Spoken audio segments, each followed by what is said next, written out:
Duat, I think we're lost, Mina told her companion. They could hear the torrential rain and thunder outside, the same storm that knocked out the power in the entire Celestial Tower and the surrounding area. All Mina wants to do is at least find the front door, so she can leave as soon as it clears up. She scolded herself for not bringing another source of light with her into the tower. There's nothing we can do but wait till morning, Mina mentioned, sitting down and leaning against what Mina hoped was the wall. Let's try to get some sleep.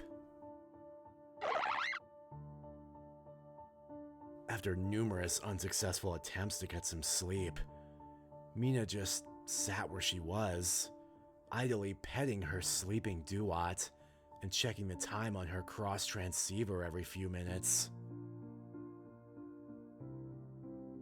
That's when she noticed a purple flame nearby, like the flame of a candle, and it seemed to be moving towards her. Mina was instantly alert, her hand instinctively going to the Pokeballs attached to her waist. She didn't throw one. She wanted to be sure that whatever it was had hostile intentions before attacking. As it came to where she was, she could see in its purple light that it was indeed a living candle. Mina noticed, as it came close, that this Pokemon was a light source. Though not as bright as a light bulb, it was enough to lead them out, but only if it was willing. "Hello," Mina said, as kindly as possible. "We got kind of lost in the darkness. Do you think you could help us by leading us to the door?" Mina woke up Duat, who was initially suspicious of the candle Pokemon and was ready to attack.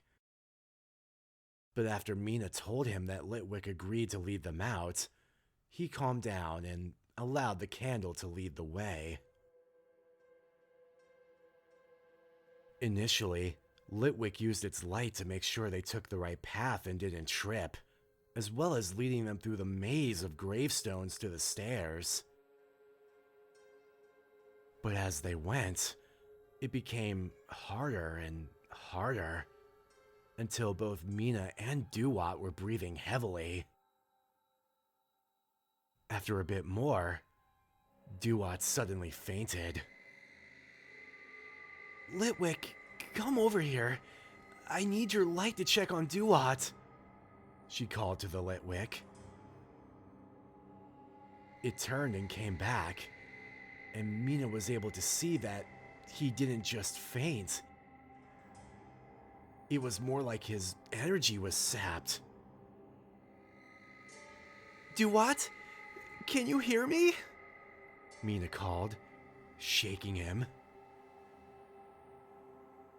Duat managed to weakly open his eyes halfway, and Mina breathed a sigh of relief, thinking that he would be okay. But he shook his head. He closed his eyes again, as his body took a few more difficult breaths and laid still.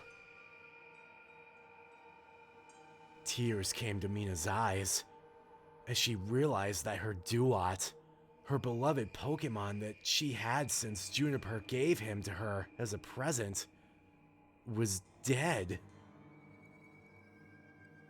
She picked up his body, intending to give him a proper burial come morning. After another floor, Mina fell to her knees. She struggled to stand, but it was as if her energy had left her, and she didn't have enough to even get to her feet. She looked at the Litwick she was following, which now had a sinister smile on its face. Mina gasped as she suddenly realized that the Litwick has been sapping her energy and was the reason Duat was dead. She brought a hand to her belt, intending to use one of her other Pokémon, but Litwick jumped forward with surprising speed and knocked her on her back, scattering her Pokeballs everywhere. It sat on her chest, and the sinister yellow eyes would be the last thing she would see, as her remaining energy was sapped. Litwick stepped away from the now dead human. As it walked off, it stopped and looked back at her. It kind of liked her, and it was sorry it killed her, but it needed to eat as well, and the human was the closest thing around. It was full now, but there will be others that will get lost. And it will be there to feed again.